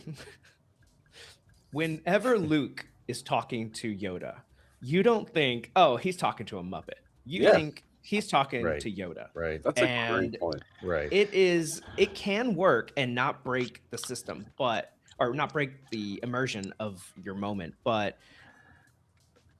also Cookie Monster is not the same thing as Yoda, and so like we need to like make sure that like you're kind of tempering your actions with wisdom. Right. Well, more of a Dark Crystal Muppets and less of a you want Gelflings. Sesame Street. Yeah, you want Gelflings. Muppets, right? Not Miss Piggy. Yeah. It's also going to be harder to set a dark grit. Like, let's say you're going for a dark gritty campaign tone, and you're flipping through the book, and you're like, "There's so much yellow and bright and like cutesy cartoon guys." You know that you're going to have somebody at your table who's just going to be Cookie Monster. That's gonna be their character. Right. I don't know. I am Biscuit Monster. I love cookies. I am Biscuit Monster. It's like, okay, we know. Yeah. So, Jorb, do you have like you say you like to pull in a lot of cool mechanics from all the games you try into a game? What's your core? Like, if you're running something, but you're pulling a bunch of stuff in, what are the core mechanics you find yourself like reverting back to more than not? And does that change over time? Like, has it evolved? Yes, to both. So I'm running. I do like a really small club, a local club where I'm running a Shadowdark. I guess like kind of a West Marches. Really, it's an island crawl. It's not really West Marches.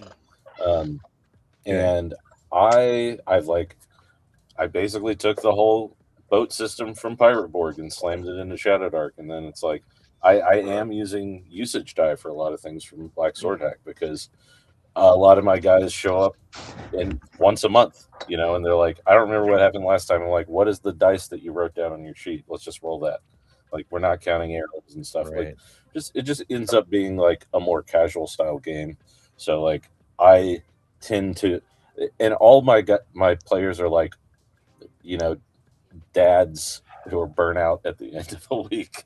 So I do sure. like whatever's easiest to remember the next time that they get to be there to play. So a lot of my right a lot of my rules that I pull from other systems tend to be stuff that's just like, hey, just roll a dice and we'll see. You know, like Yeah, Mouse Ritter Right. does a usage check as well, which I like. I think it's like for torches and rations or something. I can't quite remember, but I think some of their equipment too, like it just yeah, breaks. equipment.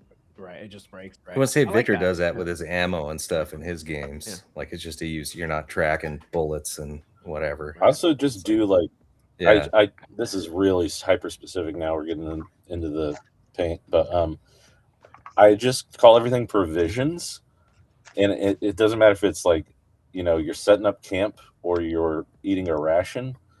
It's all provisions, and you just mark one off. Right. That way, like, or whatever, roll your die. That way, like, we just see what you lose, and that, if I feel like it simplifies a lot of the character sheet of being like, you know, I've got all these different little things that we tick off every week, and it's like, you know, just roll a die. We'll I need see to if you step lose away it. for 1 Right. minute, guys. I'm a wonderful host. I have to like walk away. I'll be back in like 2 minutes. Okay. I think you guys Sorry. All right. you guys would 2 hate minutes. playing D&D with me. I'm sorry. I insist on tracking that stuff. No, not in the least bit. Well, it's like, how do you track encumbrance if you don't know what the provisions are? You I- don't know. I- Yeah, it I just mean, depends. I fully understand I don't have time in my life, you know, like you said, you're a burned out dad and you just want to do stuff, but that kind of you know, weaponized autism, as my daughter has put it, it is kind of what I like. It's what I want Right. at the table, is this sense of, you know, yes, every last drop of lamp oil. Why? Because we are 7 miles down, and Right.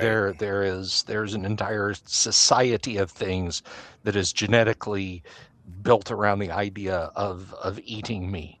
That Right. that makes that you know, that's part of what I enjoy about the game, about that degree. Well, That that's degree of granularity is right. is what scratches my itch for dungeon crawling. So Yeah, Right. And sticking to the one system and the one system that has everything you need, like, helps, as opposed to like a Matt Tap game of games where you're playing board games in your RPG one day, and you know what I yeah, mean? no, Yeah. and you Yeah, know yeah. that, Different styles, and it can all be fun, but yeah. and that's kind of something. And I wish my Scooty was here, but I find as the years go on, I'm less and less and less of a gamer and more of a D&D player. Right. I Right. just you know, it's like, oh, hey, do you want to try this? Not really, no. No, I don't. I've still got you know, 3 million square miles of the world of Greyhawk to explore as a DM, and I don't. I just. And with that said, I mean, you know, 85% of my gaming time is parked behind a camera, so Right. it's Right. not Right. like, you know, 2-3 nights a week I'm going down to a game store and we're round robin GMing, and somebody's like, well, yeah, no, we're gonna play Shadowdark tonight, or we're gonna play Right. Cyberpunk Red tonight, or, you know, and Bill, if you want D&D, you can run D&D on your night to GM. No, I'm sitting there talking about old school D&D and Sure. and so on and et cetera. So it's a little bit different, but I feel like, yeah, I feel kind of like, as the years have gone on, I've basically kind of and I say this looking at walls and walls and walls of books, but I have or shelves and shelves rather, I have kind of stripped away that which is not D&D, and that's not me being a snob saying, oh, Right. it's not D&D, I'm not going to play it. Quite the contrary. I just myself, what I do and what I can do and what I have the time to do are limited. So Right. I think, And it's not that you haven't played a ton of different things, and you still don't, like, if you're like at Page, I'm sure you played a few different things, but 1E AD&D is where it's at, where you want to put your time into what you want to collect and run. Yeah, that's totally understandable. And probably the best system. So, you know, Yeah. I have like, to say, like, I love Shadowdark, and I will run Shadowdark because it is so intuitive. You have one book. You can get the supplements, but like you have one book and you have the game. That's really nice for like Excuse me. onboarding new players. Right. You can onboard with Shadowdark like that. With AD&D, it feels like a different Right. experience for players. And so AD&D is the ultimate game. And if you are running any RPG, you should have read AD&D because it will improve. You can take so much from it and put it into whatever system you're running, and it will improve your system. Right. And Gary's voice is, I mean, he just knew what he was doing, right? And he knew what he wanted to get Right. to, and he was trying to share that with everyone. And so I encourage everyone to read the 3 core books from AD&D and to understand Right. them, And it you doesn't know. yeah, it doesn't even have to be the mechanics. It doesn't have to be the table, just the ideas and concepts that he shares there about how you should think about the game and how you should look at About the it's campaign and like definitely longevity, and like he understood right, players. He right, got it, man. He knew like right, what players would do to your campaign if left unchecked. And so I think right, like he offered so much to us in those books, and no Dungeon Master's Guide has even come close to that. And the actually okay, and I've read a lot of them. I was telling Jorb that I ran like 15 games last year, and I right. watched your video, and I was like, I had an exact same situation, but like, um, I kind of lost my train of thought. But the next best Dungeon Master's Guide that I've read was the Mothership. The Mm. Mothership, Okay. what is it called? The Warden's Guide. That book has Okay. so much that you can use at your table, no matter what system you're running. And so, yeah, Interesting. I would also offer that one. But there are so many systems where I've read their DMG, and I'm like, this, you don't need this book. You could just play with the core book. And what comes to mind for me is Call of Cthulhu. You don't really need that. Like you just need like to understand, like, if you have the free rule book, the quick start rules, you don't need to buy you Right. don't need to buy the Yeah. DMG or the uh, keeper's guide.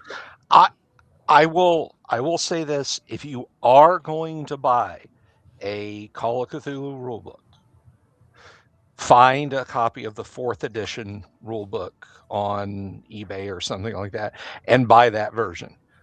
It is Sandy Peterson's favorite one because it has his picture on the back. It's the only Call of Right. Cthulhu rulebook that has Sandy's picture on it, but it's written in a really good, engaging style. But mechanically, you just need to know how impale, ability versus ability, and sanity works, and that's really it. You can Right. otherwise run a COC game just fine. And that's what's great Right. about Call of Cthulhu is like the rules really haven't shifted since.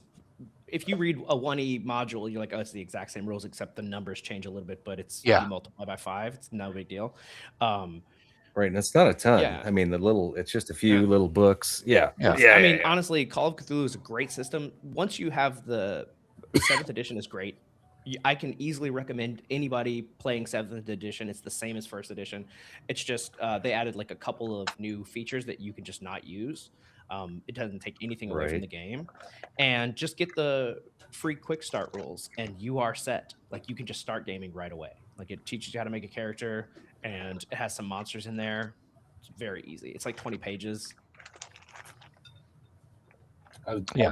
But does it come with the cool dice you have to color in with your own crayon like the 2nd edition Wow. does? Like, should I throw that one away and get 7? We should talk a little bit about this. We made a claim, or at least I did. I heard Mr. Bill talking about 1E, why these books are so valuable. So the monster manual, you don't have to read every entry. So we can get this one out of the way. There are 2 or 3 pages at the beginning of the book that teach you how to create a lair and a monster lair and some treasure for them. So understand those first 3 pages of the monster manual, and then like look at a couple entries. You've got it. The player's guide is an interesting perspective on a player's book. It has some equipment. It's got hit die for the classes, and it's got some of their features, but it doesn't have everything that you need to make a character. You To actually, make a player, yeah. yeah, which is crazy. But the dungeon Yeah. it's a must read. You must read it. It's so good. A player's Right. handbook is very, very good. Yes. But the core of the game is actually in the Dungeon Master's Guide, where you will find the 2-hit tables. You're going to find the saving throws, and you're also going to find Gary's perspective on what the game was, what he saw a healthy campaign as. And you're not reading it like a rule book, like turn to page 7 for this, like this exact rule. It's more about, here's my philosophy on how you should handle money in your game, and here's my philosophy on how you should handle problem players in your game. And maybe you have a different idea about this, but here's what I've experienced, and if you want your game to last, try this. It's just So a dungeon master's guide. It's a special. It's a real one. Special, yeah. It's Yeah. a special experience going through that book. The DMG, the Dungeon Master's Guide, is a conversation between Gary Gygax and people that want to run D&D games. It is Right. It is not a holy writ. It is literally Gary sitting down and saying, all right, here's how we're going to get those guys. Yeah. Have I got some tricks for you? I've been a DM for a long time. Let me pass this wisdom. That is the tone of the Dungeon Master's Guide, and that is what Right. makes it so eminently enjoyable to read. It is a medieval city that has grown over 1,000 years from a mere trading post into a booming metropolis. The streets aren't laid out. You can start down what you were sure was the alley that would take you to the marketplace, and suddenly you're back up against your wall in a den of thieves reading about psionics. Right. And that is what makes the book so damn good. It is. Right. It scratches the surface of what you need within the first few pages, and then you read it again and you're like, wait a second, I didn't read that the first time. I must have missed this, or Yeah. you forgot some detail. And like, it's Ask Vancian. people who think It's they're Vancian. really pursuant with the AD&D rules. Ask them about the helmet rule. I bet they can't find it. Okay, hold on. Let's see if I know the helmet Right. rule. And there's there is if the monster, 40 years later, you still find new stuff. if the monster is intelligent, it's a 50% chance that they will attack your head. Is that right? Is that the helmet rule? That is. And what is your If you don't overall have a armor helmet. class if you are unhelmeted, Mike? 4. Judges? Is he right? I don't know. I have no idea. Michael? I'm going to say it 8, 6? 10, 8, 10. I'll go get the book. I'll be back. No, I have no I make idea. my guys get the helmet. I make them. If they're in the front line, they have to have the helmet. I'll be honest. I've only played in a Dark Sun game. I've not run AD&D. Oh, okay. Oh, well, I guess what is it, Mr. Delbert? Right, We got to know. Dark We Sun got to know. second What is it? edition. All right. What's the AC? So the helmet rule. It is assumed that an appropriate type of head armor will be added to the suit of armor in order to allow uniform protection of the wearer. Wearing of a great helm adds the appropriate weight and restricts vision to the front 60 degrees only, but it gives the head armor class 1. If a helmet is not worn, 1 blow in 6 will strike at the AC 10 head, unless the opponent is AC 10, intelligent, okay. in which case 1 blow in 2 will be aimed at the head. 1d6, 1 to 3 equals head blow. Right. So Right. AC 10 Yeah. without a Without a way helmet, off. your Right. head. It's unarmored, You're right? unarmored. Melon It's like you don't have anything armor on. You class got no 10. helmet. So this notion of I'm going to be a brave magic user and run up and stab because my dagger's at +3, so I'm at least as effective as a fighter a couple levels. And then the bugbear pashes your head in with a great club and ends your short, bloody fighting career right then. Yeah. No, I was way off. No, but that's the whole point, right? Like you read these books, like I've read the DMG multiple times, right? Apparently and you go not back- close enough. Right.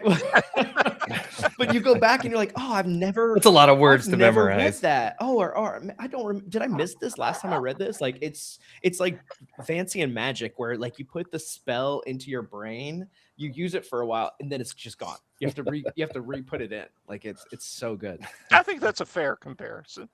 Yeah. Gary would like that comparison. Yeah. But yeah, no, I'm on a Jack Vance kick right now, so like it's just things in my head. Have you guys ever read The Eyes of the Overworld? Yes. So funny. Oh my gosh. Cugel's story, Eyes of the Overworld. Good so stuff. I think it's it's less than 200 pages. It's maybe 150 pages. It's fast. Oh wow, that's short. It is. That's short. And that's what I love about all these books, man. Like these Appendix N books, they're all like 150 pages. It is so funny. Honestly, it is. It is. You feel like there's a little bit of D&D to it, but more than anything, it's D&D players. The kind of shenanigans that they get themselves into and out of, and how they pull it off. Like every DM that reads, I think, that reads this short story, they have to immediately go, I know that player. That player is at my table. So good. That's funny. Yeah, I'm gonna for our audience here a little bit, and if you guys haven't read it, here's a little spoiler. Kujal is compelled to do what he is doing in Eyes of the Overworld because he was attempting to rob a wizard, and you guys know Gias in AD&D, right? The quest mind spell control. makes you quest. Right. In Kujal the Clever, the Gias, like I guess you could call it the material component, is I believe, Mike, isn't it like a giant centipede that's wrapped it's like around a demon. Kujal's... Yeah, it's like some kind of sentient demon that like wraps around his liver or kidneys or something. Yeah, just periodically like tickles his internal organs when he tries to stray off the path of doing what the wizard wants. Yeah, it's like, oh, I'm doing anything but exactly what I have to do to make this wizard happy. My intestines just get wrenched with agony from this spiny demon. Yeah, it's great. Yeah, but it also like it gives you this idea of like, you know, those summoning spells that it's like, oh, you can summon a devil. You know, it's like, why would I do that? Well, you can inflict your will. You can inflict your will upon problem players. Right. Although, I mean, in the setting of the Dying Earth, why not? It's, you know, it's just like, oh no, it's going to tear my face off. Have you seen what the sun's about to do? Yeah, we got a decade tops before our sun just goes out. You know, I love that. And the irony is, maybe it's not a decade. Maybe it's another 100,000 years. Right. It's just no knowing. Yeah, the Earth is definitely dying now. It is dying. Yeah.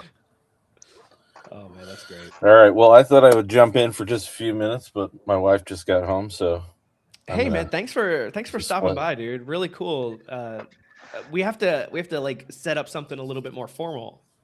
Yeah, for sure. I just came in to rile things up and drink a beer and yell at the internet. So we're very grateful for it, bro. I'm gonna say I can let you have your show back too, Scooty. I just had to pop in and say hi. I hadn't talked to you in a minute. Sure. Not since Jack. You guys are great, man. Bill, it was a pleasure. Good to see you. Good to see you. Yes. All right, guys. And I'm interested in this mothership game. Oh yeah, dude. Message Send me a message for sure. Yeah, for sure. Okay, we'll work on that. All right. It's been fun, y'all. Peace. Take care. Peace. You're not rid of me, Mike. I'm going nowhere. Oh, good. Let me let's zoom us up just a little bit. Do I like? No, that, if you want your show back, just say the word and I'll leave. No, honestly, man, like I had a plan, and then 10 minutes before going live, I was like, oh, I can't do my plan. So yeah, so I'm glad to have you, dude. Honestly, like we can go for about like 20 more minutes for sure. If you're into no, it. Yeah. I'm fine. I'm kicking back. I'm having fun. That was a good panel. I was so awkward because usually when it comes to TTRPG panels, the other people on them are smarter than me. They're like, yes, well, when you want to talk about the action economy of Shadowdark, and I'm just like, I like dragons. Here's the thing. I'm always the smartest person in the room. I'm just the least educated. Okay. Oh man. It's like I'm the I living want definition of high int, low whiz. I just right. think, It's like I don't lack intelligence. I just lack experience and just yeah. general knowledge. What is the old Ron White bit? I had the right to remain silent. I I just just didn't didn't. have the willpower or the ability. I had the right to remain silent. I didn't have the ability. So Um, for you, Mr. Bill, past the first three books, aside from them, what else from AD&D do you feel is a must-have? How about Deities and demigods is got it? absolutely essential. Mm, It does look, it is nice if it has the Elric and Cthulhu, but what you should be getting out of deities and demigods is the appendices and the rules that precede the mythos. So yes, even if all you have access to is legends and lore, then that's that then you have the essential. Yes, there you go. And after that, I mean, Fiend Folio, what do you think? there's about 18 good monsters in the Fiend Folio, and they're all put there by the TSR US employees. None of the Mm, stuff that came out of TSR UK. I'm gonna pump the brakes slightly and say that look for Lou Publisher's name when you go through there, look through the index and like, is this going to suck or is this not going to suck? Look, mm, look for, just cross reference it in the index to see if Lou Publisher created it. If it's like, Norris McTeagle, who wrote into White Dwarf magazine in 1976, yeah, odds are it's shit. Uh, I'm sorry. Like I hung out with and continue to hang out with Alan Hammock, and he was at TSR when they were editing that, and he was very sanguine about Fiend Folio, and he's like, mm, it just all that stuff was like just belonged in a Doctor Who game. mm. I like the monsters in there. Yeah, Well, I mean, and yeah. that's it's absolutely fine too. I'm not going to judge anybody Mm, if they like it, but I mean, there's stuff in there that's just like the Bone Snapper. Well, we have, counting Monster Manual 2, 75 dinosaurs for AD&D. Why do we need this? sure. Yeah. The in deities and demigods, there's this section under the Celts where Hmm. it talks about druids, and I offended people online when I used that inspiration for the druids in my world. And it talks about how they would ritualistically human sacrifice Yes, in these druids. And yes, I posted about like that's how druids should be. I think that that is what they should be doing. They should be trying to sacrifice humans and every full moon or something. And people are like, "What? What? That is not how druids like they like trees and flowers." And I'm like, yeah, and they like to spatter yeah, blood all over the grass. Like, yeah. And I you mean, know, it's like their concept of druids came from the Wyndham Hill record section in the record store. Um, I don't get if that you reference. oh yeah, sorry, old man. But anyway, Wyndham Hill was a new, or I think it still is a new age record company. So a Mhm. lot of airy fairy stuff, but Right. Incense burning. Yeah. incense burn. Yeah, but one of the villains, and even Gary knew it was up because one of the villains in Quag Keep, guess what? They're a druid. Yep. And the characters in Quag Keep just go on and on. We can't trust druids. They're neutral. They'll change sides if it suits Absolutely. them. Yep. So yeah, I mean, the idea of, oh, druids are good. No, druids will No, do stuff to they reestablish are balance. neutral. Right. They If if will dru- if druids take a look at your village and are like, too destroy many people houses, here. not enough trees, they'll go rile up treants to destroy your village. If they think that better suits their point of view, and it's like, it's a very brutal way to think about it. I mean, Brutal. but they worship nature. Let me tell you what. Right. I live in Florida, Mike. Yep. Starting in about 5 more weeks, 6 more weeks, I will permanently have a tab open to the National Hurricane Weather Tracking Channel. Right. I will have trackthetropics.com open, and I will be F5ing every day between 6 weeks from now and the end of November. Absolutely. I'm from That's Louisiana. Like, you, I know you know exactly what I'm you talking guys about. have alligators and panthers just like we do. Like, Yeah. it is wild. That is what druids worship. So, You know? hey, Bob Jester, long time no see, buddy. Good to see you. Thank you for coming in. And yes, the Wicker Man is exactly kind of. Yeah. It's not always that, but that for me, like, that's more Cthulhu druid. Whereas, like, I also see, like, the human sacrifice usually for me happens like, oh, we have this prisoner that, you know, like this a murderer, right? And they're like, oh, okay, cool, well, we'll take him, we could use that, we can fuel our, you know, our rituals with his blood just as much as anybody else. But the players, when they get their hands on this idea, they run with it. And so whenever I mentioned earlier that story about how like one PC group killed another guy, they kidnapped a retainer.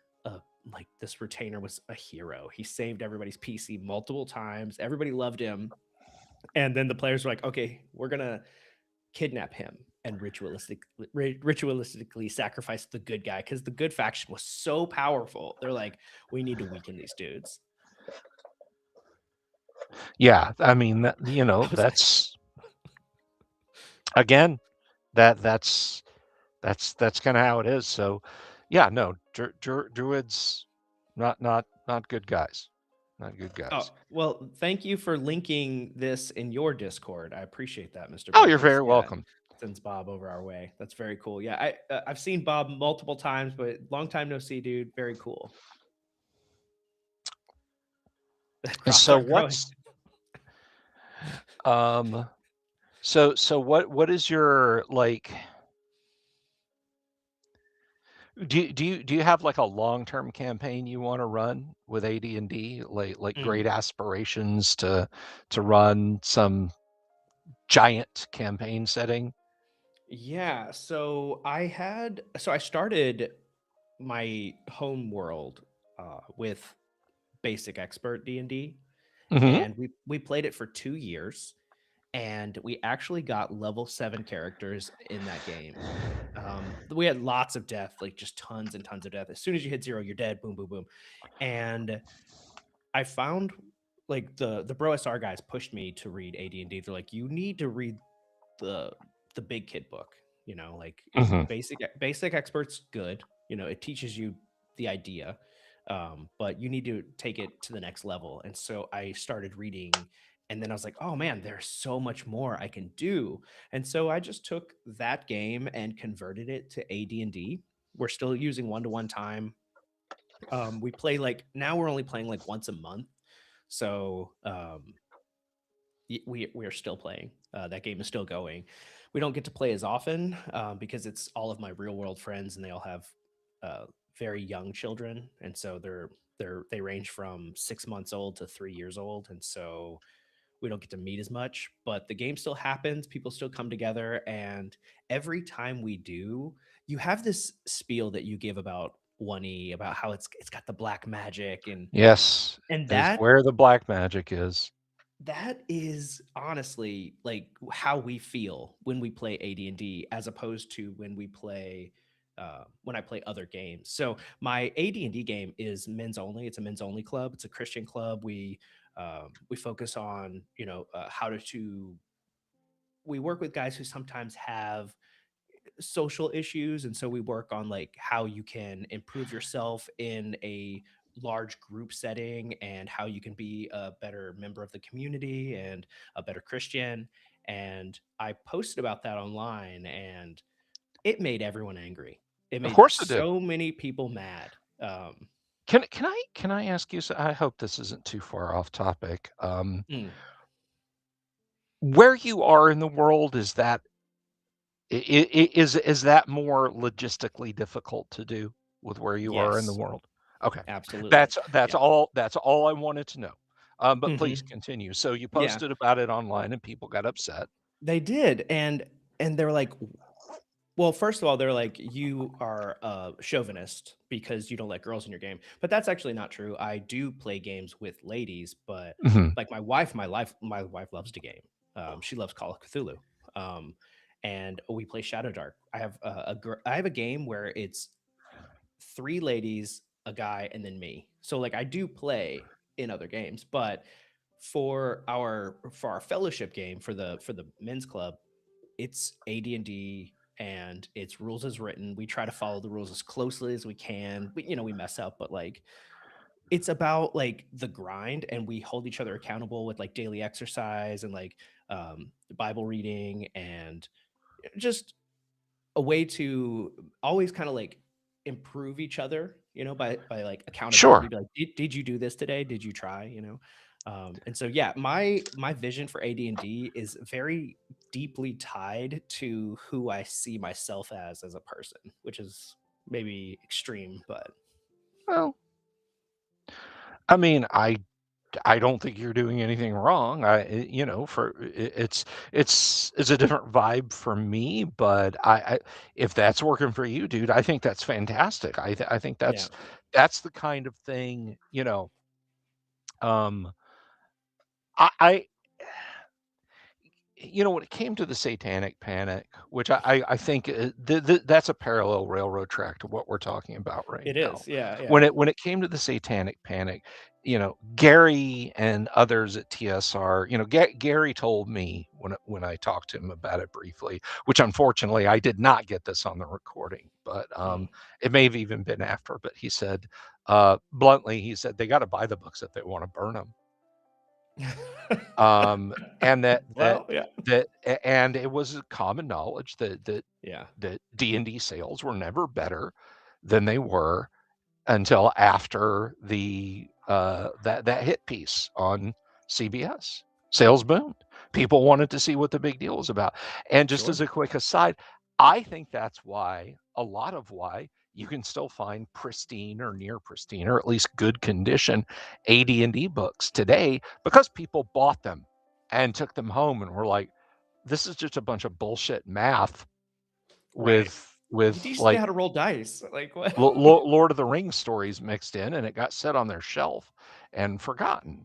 So you probably have a crap ton of those books that have been getting cleared out over the last 25 or 30 years. But I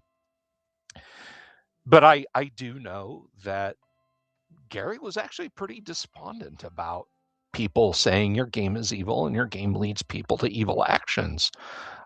He didn't want that. I mean, Of there are course, bad right? Yeah. guys doing evil things in the books for characters to defeat. He doesn't talk about the drow as like, this is awesome and you should want to do this. He talks about Right. the drow as being like horrible and debased and degenerate, and like that should be where you're going to go put your sword in, even if it's just for gold. Even if you yourself call your character evil, you'll be defeating a greater evil. So, you know, but he What you're also touching on, I think it is intrinsic to Dungeons and Dragons. Christian philosophy is intrinsic to Dungeons and Dragons. When you talk to modern gamers, they hear some of the things that we're doing, like, "Oh, we're going to go into the jungle and loot this old pyramid," and they say things like cultural appropriation and like colonialism. colonization. Yeah, Yeah. and it's like, well, actually, like the Crusades were a good thing. So like Yeah. like going on a crusade with the boys, like that was a good thing. So like I don't know, like Then you've seen the Giga Chad meme, the human sacrifices will stop, and oh great, that's here come the Christians to stop our ritual sacrifice. It's like exactly, yeah. that's it's true. I mean, these are a bunch of Midwestern Lutherans and Catholics, and in Gary's case, yes, Jehovah's Witnesses, Mm, who were they were playing a game seeing it through their eyes. I mean, there's no Christ or God in Dungeons and Dragons, but guess what? A cross is In the art. described as being proof against vampires, Yeah. you know? Like, yeah. So I honestly, like, I think that, do I think you must be a Christian to play Dungeons or Dragons? No. Do I think you should be a Christian to fully understand the game? Probably. Yeah. It's not I about think it colonialism. helps. I think Yeah. I think it helps. I'm reminded of a story that Stefan Pokorny tells about Mm. when he went to mainland China to periodically to talk to the factory that was making the resin dwarven forge sets. Mm. Um, and a lot of the artists and so on. He was very hands-on with it. It wasn't just like, here's what I want, here's the molds, go and do. He wanted them to understand. And at first, the guy that ran the small factory that was doing it was like, what even is this Right, for? right. Are these for like a garden, or is this for a board game? What A is this? fish tank, maybe? A fish tank, maybe? And he had a talk with him, and like he said, when he started framing it in terms of the plant manager's cultural zeitgeist, he said the guy was like, I get it. Okay. Uh, And then, like, as he's talking to him, emailing him and going back and forth, the guy is taking home flawed pieces, like factory flawed pieces oh, that yeah, yeah. they were not going Can't to. sell these. That, Right. yeah, exactly. Dwarven Forge was not going to accept them anyway, and his Mm. kids were playing with him, and he was basically, they played TTRPG adventures with them, but they played like the Monkey King, the Journey Right. into the West, and Yeah, stuff Journey like to the that, West, yeah. because that is their perspective on it. I mean, Correct. yes, Yeah. I'm not implying like, oh yes, the benighted Chinese and their lack of understanding of Western myths. No, I'm But just it saying does it's a framework, right? they Like, it does framed it matter, in yeah. their cultural own cultural fashion. I mean, Yeah. there has been a fantastic explosion of Japanese and American meeting of the minds on Mm. Twitter lately. It's been Yes. beautiful to see, Really cool. and I Really have cool. met so many people. Like, I did not know there were Japanese Gen Xers who grew up playing AD&D or discovered it a little thereafter. Yeah. And yet I'm meeting 30, 40, 50-year-old Japanese people who play first edition AD&D. I don't mean fifth edition. I mean first Right. edition AD&D, and they struggled to translate it and they got it. And but there's still this idea of our framework on top Yeah. of AD&D, which is, I think, ultimately, the way, kind of what Gary wanted it. So I think both things can be true, I guess, is what I'm saying in a Sure. roundabout Yeah, way. both things can be true. Yeah. And I think that, like, I've arrived on this. It wasn't a light decision because, I'm surrounded by atheists, and that has informed my perception of, like, what gaming is, for at least when it comes to Dungeons and Dragons. Mm. But old school D&D is picking up steam here in China as well. There are Chinese YouTuber, or well, they have their own video platforms, but like they follow me and they'll comment on all my videos, and like we'll share each other stuff on WeChat, which is like the Chinese social media. Mhm. And it is blowing up, but I can tell you that the Chinese people are furious about this connection between Japan and America right now. They do not like it at all. To quote Jack Nicholson in Batman, I didn't ask.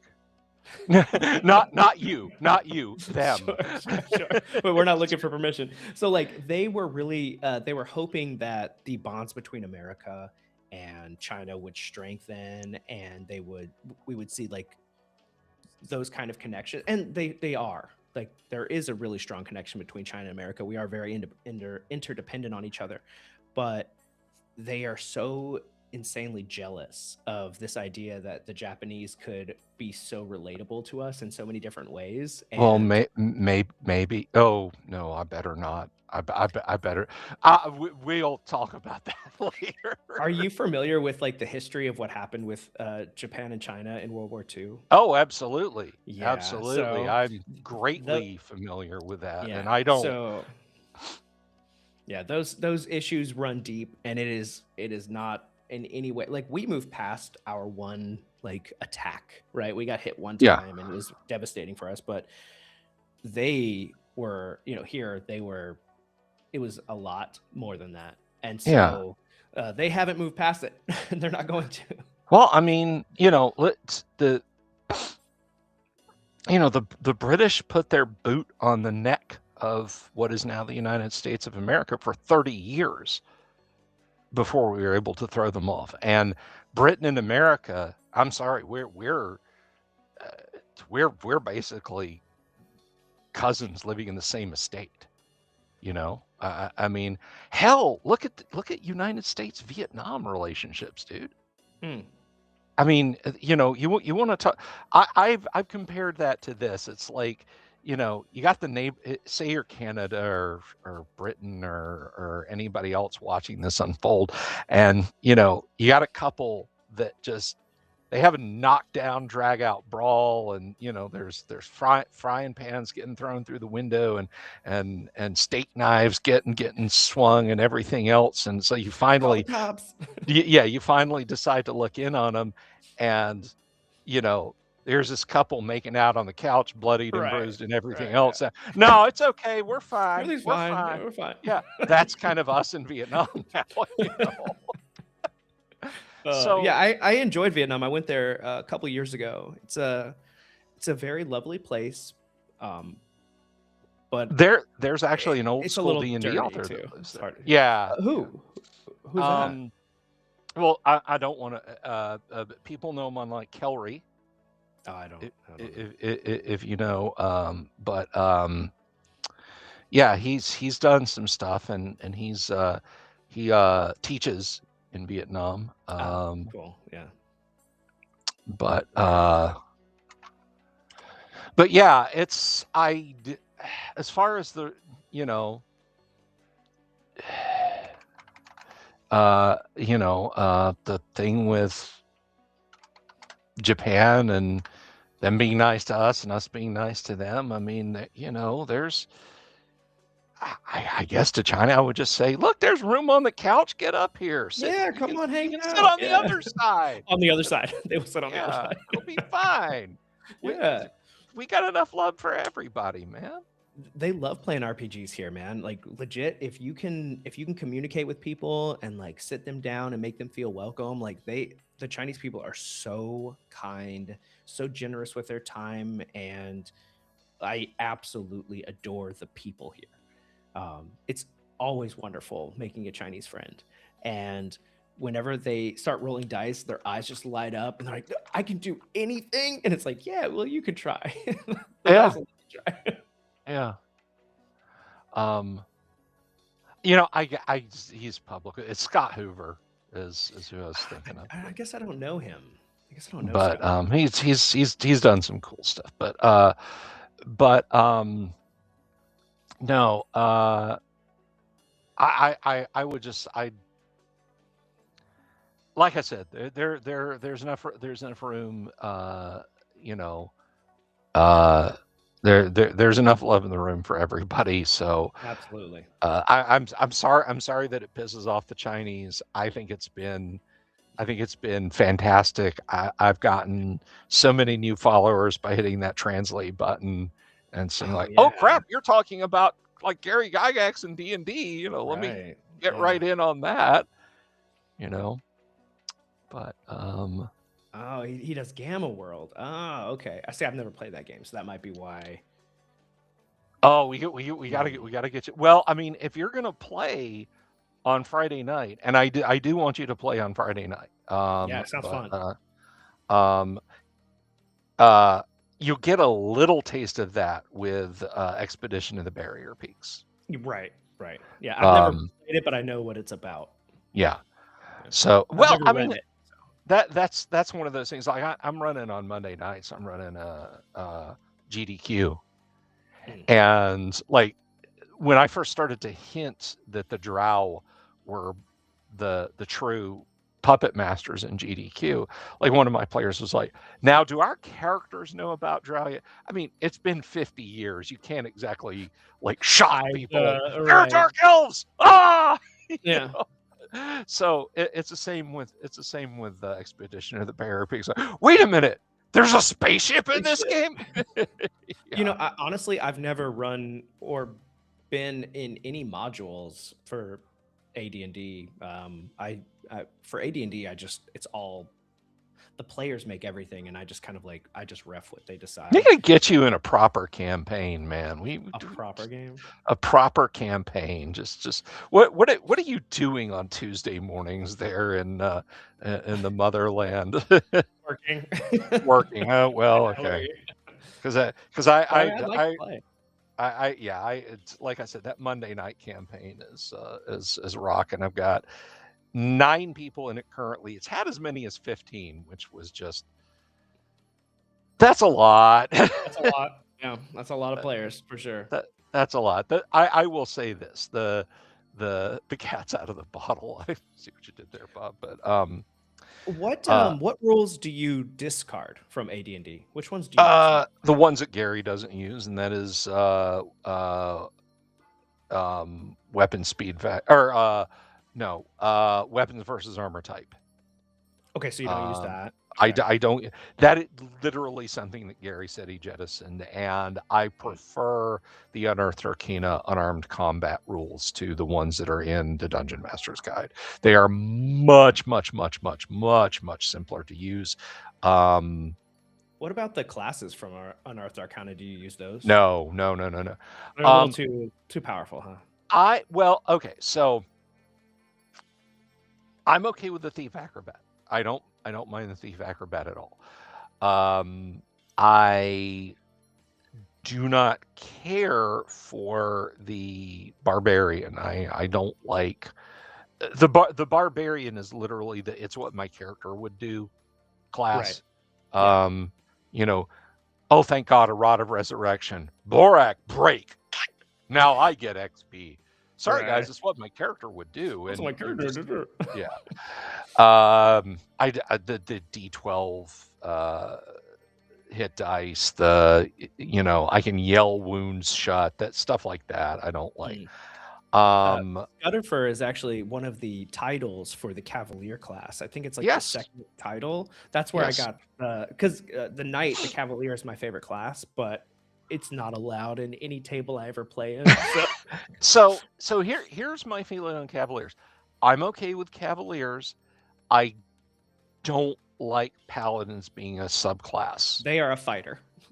they are a fighter. Paladins. It is fighter, ranger, paladin, and then because I've said this before. Cavaliers are vainglorious, arrogant, egotistical, foppish. Paladin, they are everything that a paladin is not in terms of attitude. I love the Cavalier for what it is. I also love the paladin in a completely different way for a different reason, Yeah. But yeah, nobody's ever let me play a Cavalier. I probably couldn't roll one anyway, but if I ever got one, I wouldn't be allowed to play it. Yeah, I mean, it's like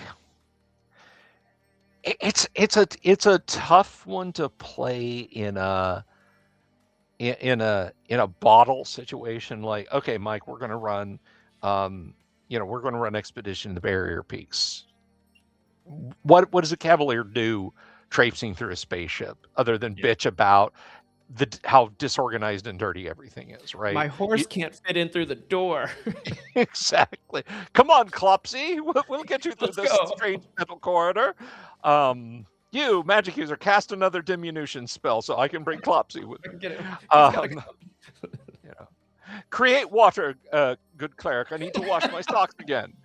I don't care that you would rather have cure light wounds. I said create water. Create water. But yeah, no. For like a campaign game, if we're gonna sit down and play from level 1 to whatever, and it might take us through the slavers, through Temple of Elemental Evil, through the giants. Yes, I think that's a good run for Cavalier. But hey, we're gonna play Hidden Shrine of Tamakan. It's like, all right, well, Sir Jonathan does not go into the pyramid. What do you mean? It's filthy in there. I'm not going in. I'm not going in there. Klopsy Actually, can't get. I Klopsy take it can't back. get in there. I have run the Village of Hamlet. I have. You have run that. That is Yeah. a great module. That is a great That module. is. I wanted to look at doing a long term, going into the temple, but no, we did Village of Hamlet. Everybody died. It was great. It was great. The moat house is very lethal. It was super fun, but no, it never turned into a campaign. Yeah. No, the moat house. There's basically a kill room with those 8 ghouls. Man, I don't even know if they got that far. I think you're they, not died saving versus paralysis. You're simply not saving versus paralysis against those ghouls. You're not gonna turn them in all likelihood. It's pretty much a death. And like that order by Gary at the end of the module, it's like if the party kills kills Lareth and survives, send a 10th level assassin to kill them. Oh, right, as retribution, right? Yeah. Gary, Jesus Christ, dude, what is your problem? What? Players deserve less, Mr. Bill. That is something I agree. Players deserve less, and deserve less. You're one of them too. Yeah, but I'm with him on that one. That's just one. I can't. I'm sorry if they got through all of that nightmare of again 8 ghouls. Giant monsters, yeah, like the giant crawfish or whatever. Exactly. It's a killer crab. Crab. And Lareth casting spells at them and everything else. Yeah. Let them win. You can get lost down in the catacombs down there, and your character just dies. He just gets lost down there and just never. Yeah, it's the winding tunnels. Right. Yeah. And it's like, if they continue to go after 3 turns, they are hopelessly lost forever. We never made it that far. But, oh, that's great. Mr. I think we should probably call it. I'm having a great time. I was thinking, I could really talk to you for hours. This is so fun. I am traveling next week. I forgot I'm going to Thailand, so I won't be able to join this week. When are you thinking about starting the AD&D game? The Friday night? I need to gather up at least a few more players. So you would make 4. So I would want at least a couple more. Okay. I don't want you to hold the game off until I can join, but also I want to join. So can I share with you? I guess we can just do this on stream. How about this? Let me end the stream and then we can talk some logistics. Is that cool? Yeah, that's absolutely fine. That's absolutely fine. I don't think it's gonna boot you out if I end this. So I just want to say thanks to everybody who joined in today and added to the conversation. Super chat this man. Yeah. Super chat. I threw in 5. Everybody can match me. Super chat him before he ends his stream right now. Also, likes and subscribes are really cool. If you comment in the video description, that helps a lot too. So anything you can do to share the videos, I really appreciate you guys. Thank you so much, and I will catch you in the next one.